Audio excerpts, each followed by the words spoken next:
नमस्कार, आदाब, सत श्री अकाल, वेलकम, सुस्वागतम सभी लोगों का। क्लास लाइव हो चुकी है दोस्तों, 8 बज के ठीक 7 मिनट अब हुए हैं और तारीख आपको पता है, आज है 22 नवंबर 2024। Class is absolutely live. जल्दी से सारे के सारे लोग यहाँ पर मौजूद हो जाइए। क्लास पूरी तरीके से लाइव हो चुकी है जी।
हाँ जी, आइए दोस्तों, सारे के सारे लोग मौजूद हो जाइए।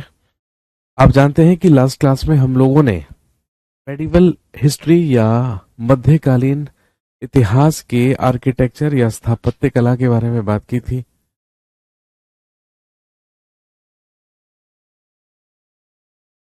और हमने जाना था कुछ महत्वपूर्ण बिल्डिंग्स या इमारतों के बारे में जो कि मध्यकाल में बनवाई गई, और उनसे रिलेटेड कुछ और महत्वपूर्ण फैक्ट्स के बारे में हमने बात की थी। मुगल प्रशासन के बारे में हमने बात की थी। चलिए, बातचीत हम लोग मुगल एम्पायर और आर्किटेक्चर तक फिनिश कर चुके हैं। उसी के आगे से बातचीत को आज हम कंटिन्यू करेंगे।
जी, बस 1 मिनट दीजिए मुझे, बस अभी स्टार्ट करते हैं।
हाँ जी, चलिए शुरू करते हैं, स्टार्ट करते हैं। दिस इज मेडिवल हिस्ट्री, हम पढ़ रहे हैं मध्यकालीन इतिहास। और मेडिवल हिस्ट्री में आज हम बात करने वाले हैं about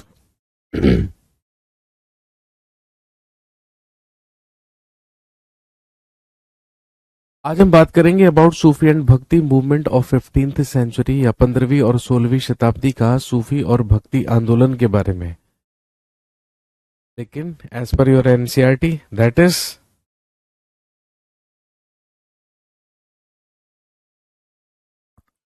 devotional paths to the divine.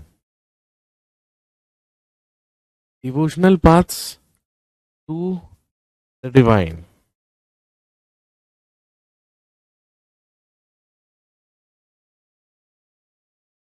परमात्मा के लिए भक्ति पथ,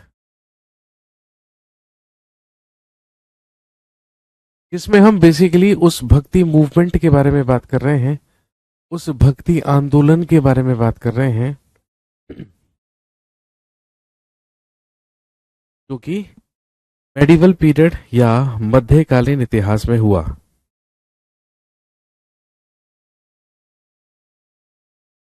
हाँ, लेकिन अगर हम सूफिज्म और भक्ति मूवमेंट की बात करें, इसकी डेवलपमेंट 8th-9th सेंचुरी से ही शुरू हो गई थी। मैं आपको बता भी चुका हूं कि अगर हम सूफिज्म की बात करें, अगर हम सूफी मत की बात करें, तो शिया और सुन्नी के मतभेदों को ही कम करने के लिए, समाप्त करने के लिए ही सूफिज्म या सूफी कम्युनिटी बनी।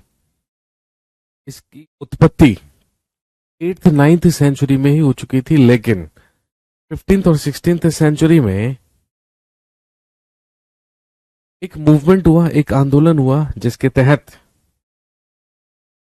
कई तरीके के भक्ति और सूफी विचार लोगों के सामने आए। तो हम सबसे पहले बात करेंगे भक्ति मूवमेंट, भक्ति आंदोलन के बारे में। और सबसे पहले बात करेंगे about the idea of supreme God.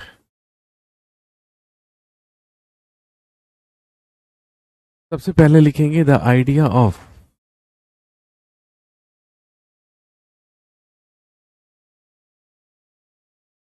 Idea of a supreme court, idea of a supreme God या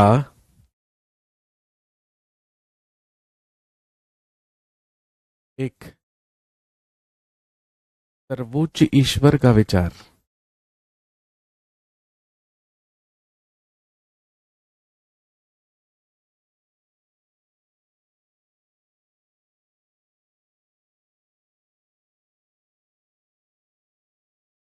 सर दर्द ठीक नहीं हुआ है क्या? भाई पूछो मत भाई, हालत खराब है अभी।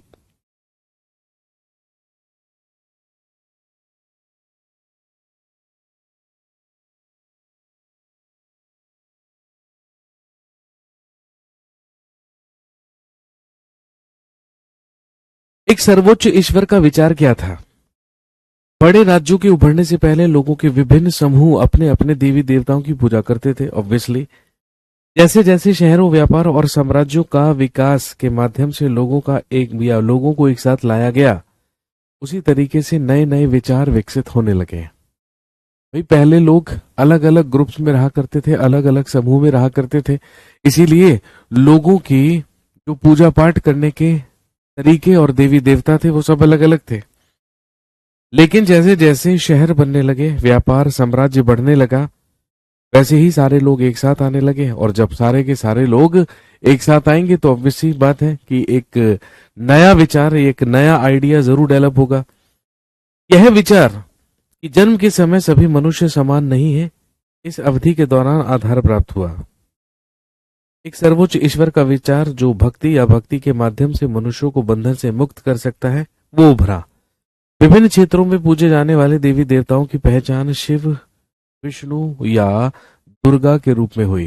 भाई स्वाभाविक सी बात है, अगर हम परमेश्वरों की बात करें, परम ईश्वर की बात करें, तो आप अच्छी तरीके से जानते हैं कि ब्रह्मा विष्णु महेश, ब्रह्मा विष्णु और शिव को ही क्या माना जाता है? परमेश्वर माना जाता है। इसमें भगवान शिव और भगवान विष्णु प्रमुख है जिनकी पूजा अर्चना होती है। तो जिन क्षेत्रीय देवी देवताओं के बारे में हम बात कर रहे थे, धीरे धीरे उनकी पहचान अब विष्णु, शिव और माता पार्वती के रूप में की जाने लगी या दुर्गा के रूप में की जाने लगी।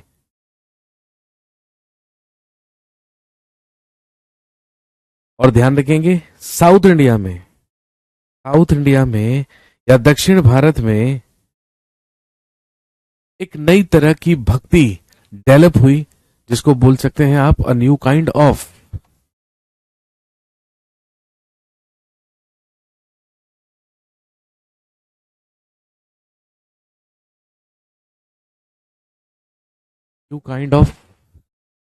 इन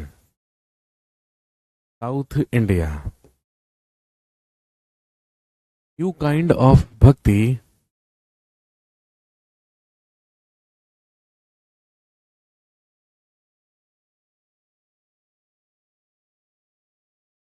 न्यू काइंड ऑफ भक्ति इन साउथ इंडिया। दक्षिण भारत में नई तरह की भक्ति, जिन्हें क्या कहा गया? नैनार्स एंड अलवार्स।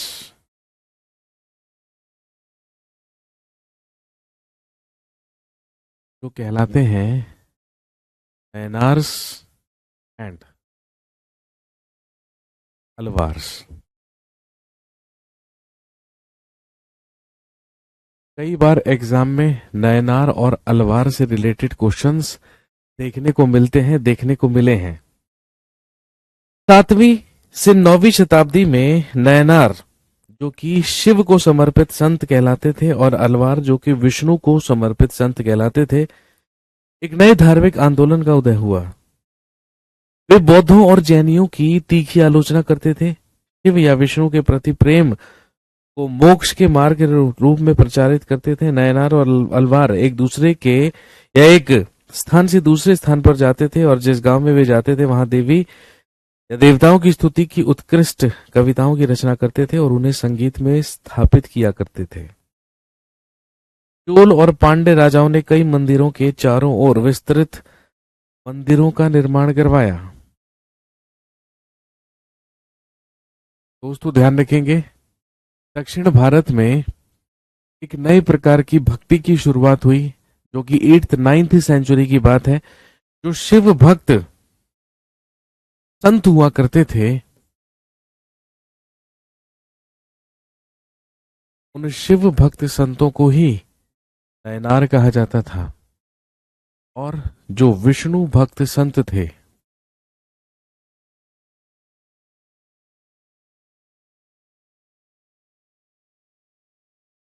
और जो विष्णु भक्त संत थे, अलवार कहा जाता था।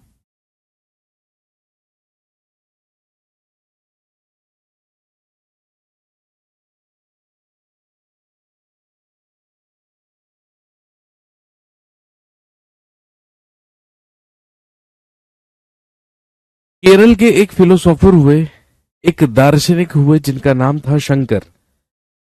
इन्होंने अद्वैत या सर्वोच्च ईश्वर की व्यक्तिगत आत्मा की एकता के सिद्धांत की वकालत की, जो कि परम वास्तविकता है। तमिलनाडु के रामानुज ने वकालत की कि मोक्ष प्राप्त करने का सबसे अच्छा साधन है विष्णु की गहन भक्ति कीजिए। उधर उधर वीर शैववाद आंदोलन की शुरुआत कर्नाटक में बसवन्ना और उनके साथी अल्लामा प्रभु और अक महादेवी ने 12th सेंचुरी या 12वीं शताब्दी के मध्य में की। उन्होंने सभी मनुष्य की समानता के लिए जोरदार तर्क दिया, जाति और महिलाओं के उपचार पर ब्राह्मणवादी विचारों का विरोध किया। ये कुछ महत्वपूर्ण संत हैं जिनके नाम आप याद रख सकते हैं।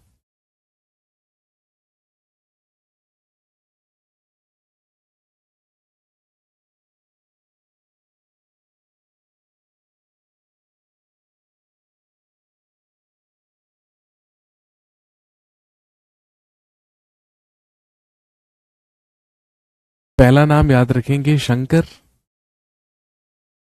जिनका संबंध कहां से था? केरला से। और इन्होंने ही अद्वैत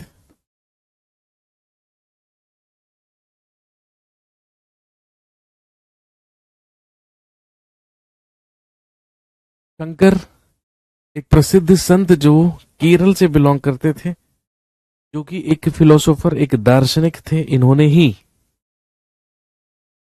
इन्हीं के द्वारा अद्वैत या डॉक्ट्रिन ऑफ वननेस का संदेश दिया, जिसे आप हिंदी में कह सकते हैं अद्वैत, जिसे आप हिंदी में अद्वैत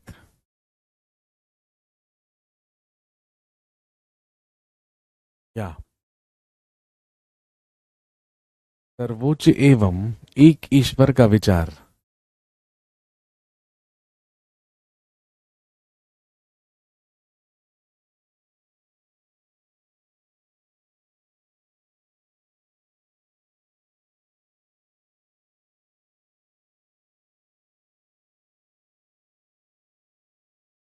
एक नाम याद रखेंगे, रामानुज,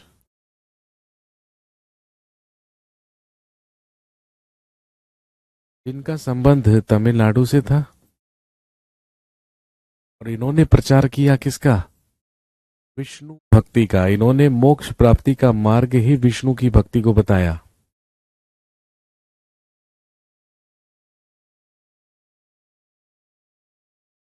सर शंकर ही शंकराचार्य थे। जी हाँ, बिल्कुल, हम यहाँ पर आदि शंकराचार्य के बारे में ही बात कर रहे हैं। आप आदि शंकराचार्य के नाम से जानते हैं, उन्हीं की बातचीत हो रही है यहाँ पर।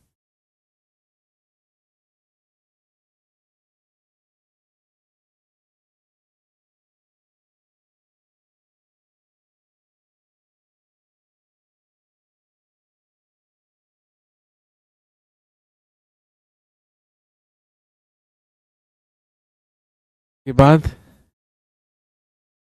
याद रखेंगे, बसवन्ना एंड लामा प्रभु।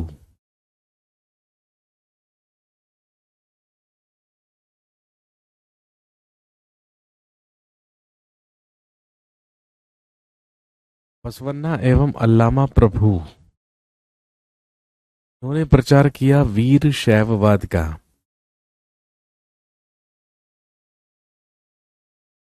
ध्यान रखेंगे, इनका संबंध कर्नाटक से था। They both were related to Karnataka.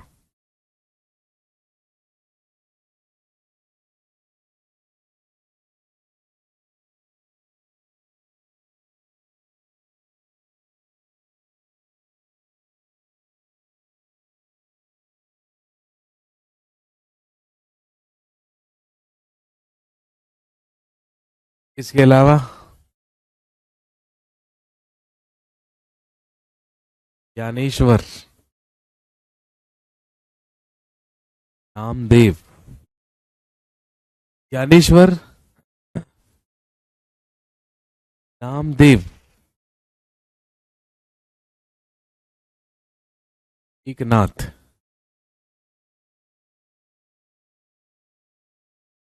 Tukaram, सभी संतों का संबंध महाराष्ट्र से था।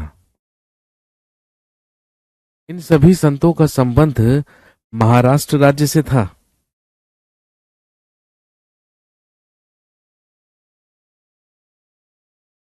और इन्होंने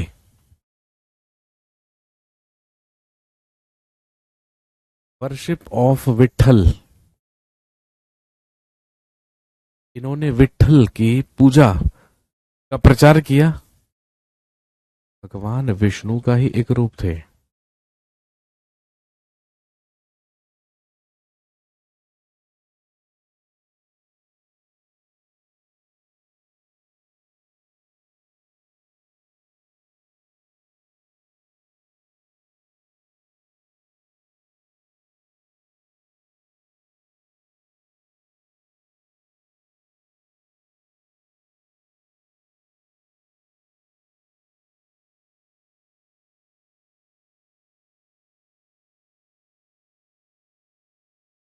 तो जहां एक तरफ दक्षिण भारत में भक्ति मूवमेंट या भक्ति आंदोलन हुआ,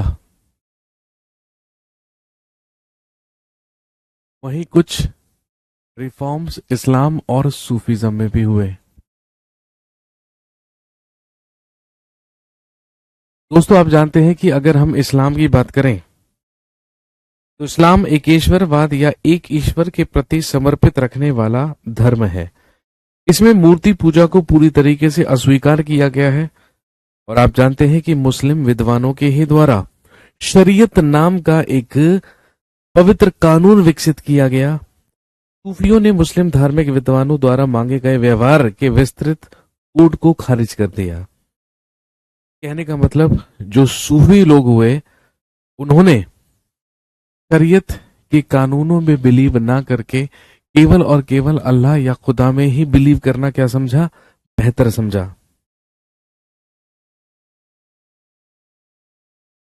चाहने वाले का ईश्वर से मिलन एक प्रेमी के रूप में अपने प्रिय को दुनिया की उपेक्षा के साथ खोजता है।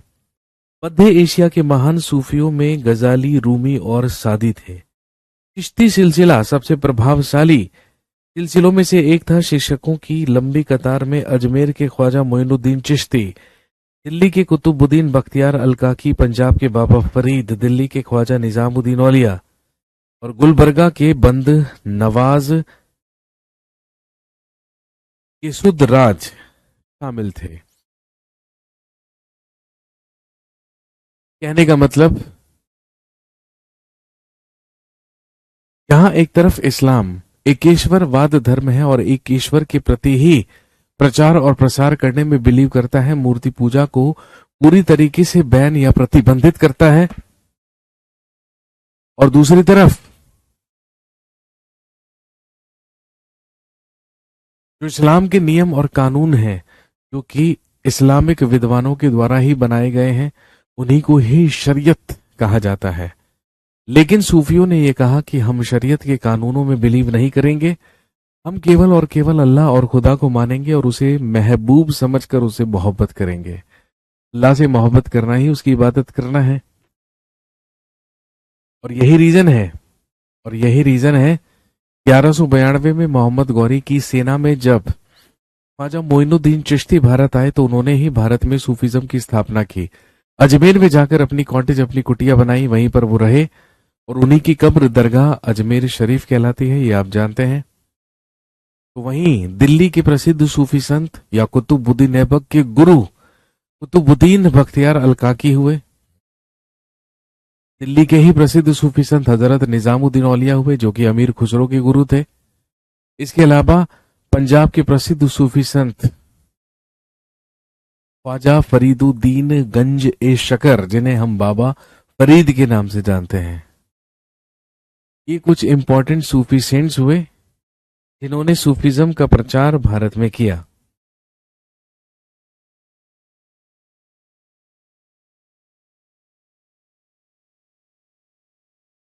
और अगर हम उत्तर भारत की बात करें, अगर हम नॉर्थ इंडिया की बात करें, ध्यान रखेंगे 13th और 14th सेंचुरी में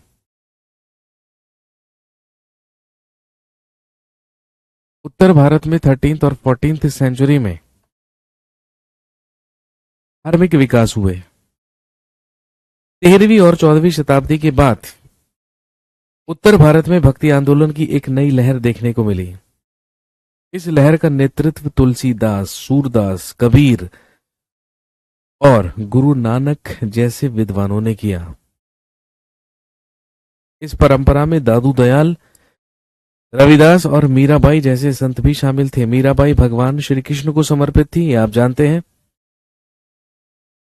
इनमें से अधिकांश संतों की एक अनूठी विशेषता है कि उनकी रचनाएं क्षेत्रीय भाषाओं में रची गई थी, जिन्हें गाया जा सकता था, और यही सबसे ज्यादा महत्वपूर्ण चीज थी।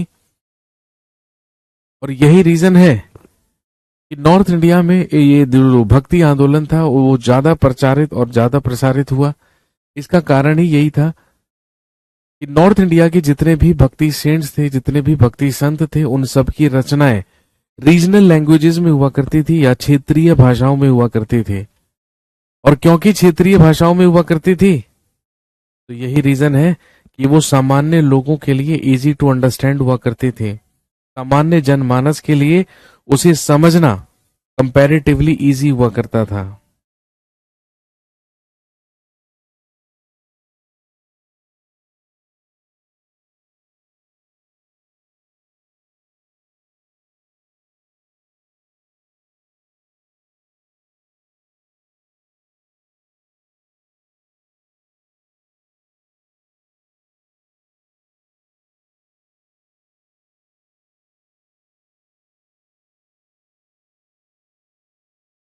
तुलसीदास, सूरदास, रविदास, कबीर, गुरु नानक देव, मीराबाई, ये सब इसी समय के हुए। अगर हम कबीर की बात करें तो आप जानते हैं कि कबीरदास ने मूर्ति पूजा का उपहास उड़ाया और एक निराकार परमात्मा को भक्ति के साथ मोक्ष का मार्ग माना। वहीं गुरु नानक देव ने एकेश्वर और नाम जपना, कीर्तिकर्ण और वंद छकना के महत्व पर जोर दिया। बाबा गुरु नानक के अनुयायियों की संख्या में उनके उत्तराधिकारियों के तहत 16वीं शताब्दी में वृद्धि हुई। और आप जानते ही हैं कि गुरु नानक देव को भी या गुरु नानक देव को ही सिखिज्म या सिख धर्म का संस्थापक माना जाता है और वो सिखों के सबसे पहले गुरु भी हुए हैं।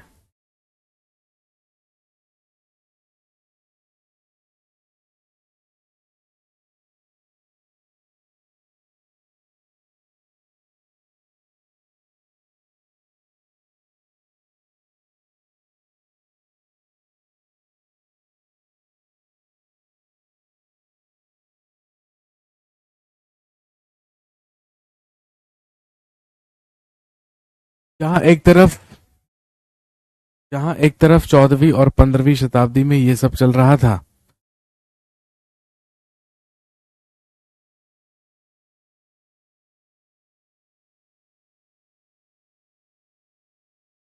वहीं दूसरी तरफ आप जानते हैं कि 15वीं शताब्दी में ही भारत और यूरोप के बीच में जो एक एंशियंट पीरियड से कनेक्शन चल रहा था, या जो परंपरागत मार्ग चल रहा था, अब उस मार्ग को कहीं ना कहीं बंद कर दिया गया। इसीलिए 15वीं शताब्दी में फिर से जरूरत पड़ी यूरोप से लेके भारत तक पहुंचने के एक समुद्री मार्ग की। और आप जानते हैं कि 1498 ईस्वी में यूरोप के पोर्चुगल या पुर्तगाल की राजधानी लिस्बन से पानी का जहाज लेकर 90 दिन की समुद्री यात्रा पूरी करके आया और 1498 में केरल के कालीकट के कप्पक बंदरगाह पर पहुंचा वास्को डी गामा। यूरोपियंस ने भारत तक आने या भारत तक पहुंचने के एक नए परंपरागत मार्ग को खोज निकाला।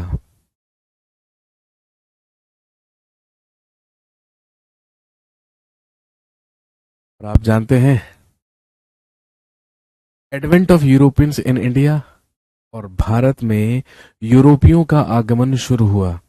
और आप जानते हैं कि अगर हम भारत में यूरोपियंस की बात करें तो 5 यूरोपियन कंपनीज या 5 यूरोपीय शक्तियां भारत में प्रवेश करती हैं। मध्यकाल में, मेडिवल पीरियड में ही सबसे पहले आते हैं पुर्तगालियों के बाद आते हैं नीदरलैंड्स या हॉलैंड से डचों के बाद भारत में आगमन होता है अंग्रेजों का, ब्रिटिशर्स का, जलालुद्दीन अकबर के शासनकाल में।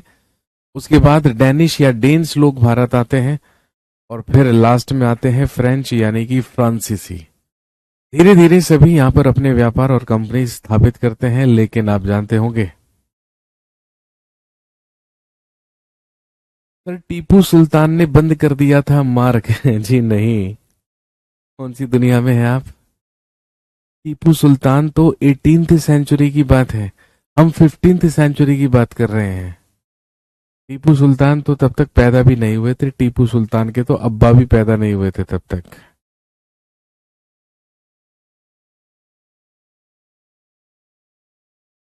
तुर्की में, तुर्किस्तान में एक जगह हुआ करती थी कुस्तुनतुनिया। उस्मानी साम्राज्य के सुल्तानों के द्वारा कुस्तुनतुनिया पर अधिकार कर लिया गया था, जिससे यूरोप और एशिया के बीच में जो कनेक्शन था वो टूट गया था। उस परंपरागत मार्ग को बंद कर दिया गया था।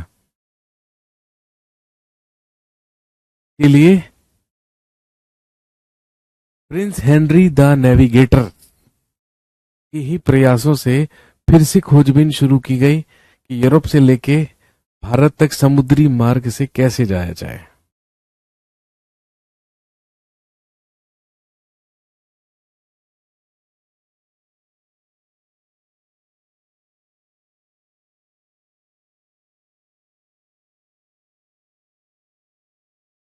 चलिए, आज की कहानी को यहीं तक रखेंगे, और कल जब आपसे मुलाकात होगी, कल आपकी क्लास रहेगी भाई मॉर्निंग में, हिस्ट्री और पॉलिटी दोनों। ठीक है, कल आपका पॉलिटी का सिलेबस कंप्लीट हो जाएगा। हिस्ट्री का भी मेजर पार्ट हम कल कंप्लीट कर लेंगे, और अगर पॉसिबल हुआ परसों, तो परसों भी क्लास रखकर आपका सिलेबस फिनिश कर दिया जाएगा। ठीक है।